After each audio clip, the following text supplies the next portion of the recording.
The way Bayer defines it is protecting tomorrow today, which means we are, as we look forward into the marketplace that we're going to participate in the future, we have a growing world population and we have a limited amount of arable land. So our challenge is to grow more on every acre we have.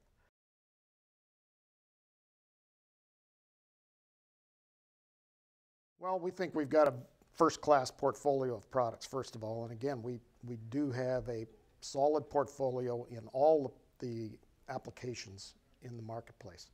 We're very strong on our crop protection side of the business, and we've brought, I think, upwards of 30 products to the marketplace over the last 5 years. And we will continue to research and develop crop protection products as we go forward, because we think that's going to be an ever-increasing demand for those products. In addition to that, we're now developing more in the traits and technology side of the business.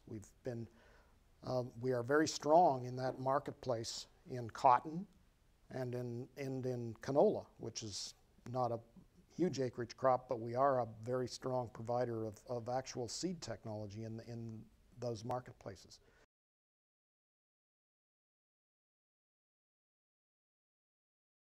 We recently, I guess it's 6 months ago now, finished the purchase of a company called Athenix. They're located in Raleigh, North Carolina. They are deeply invested in trait technologies and all of the techniques that are required for biotechnology, breeding, and those sorts of things.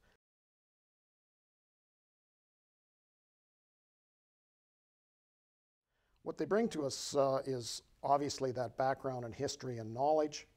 But they also bring a new piece to us, and that's more knowledge about wheat and the breeding of wheat. There's lots of interest in the biotechnology business about bringing biotechnology to wheat.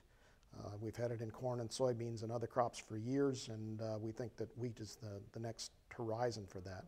And Bayer is very interested in developing our own technology and getting into the wheat seed business. So Athenix is one of the avenues to that.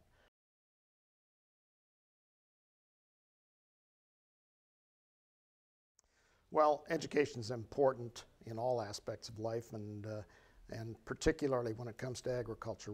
I'm really pleased to be working for a company that cares about the education of our young people in respect to agriculture and the kind of technologies that are used in agriculture.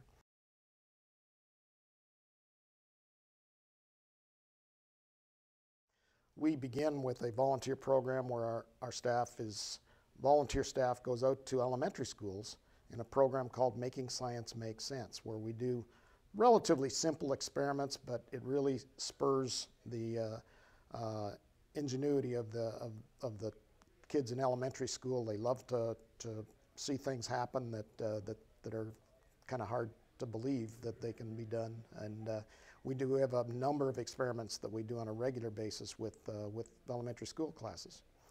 Beyond that, we're national sponsors of the 4-H program, and we're national sponsors of the Future Farmers of America program. So we're deeply invested in those two programs, and we believe in those programs as developing new, young, educated individuals that we need in agriculture. More recently, we've added what we call the grad program. This is at the graduate level in the universities. We now have 2 graduate-sponsored students, one at the University of Arkansas, one at the North Dakota State University, working on projects that are of interest to Bayer. This helps the student by supplementing their tuition fees and so on and so forth, and it also helps us in developing more innovations, and we hope that some of the work they're doing will result in innovations that we can actually bring to market.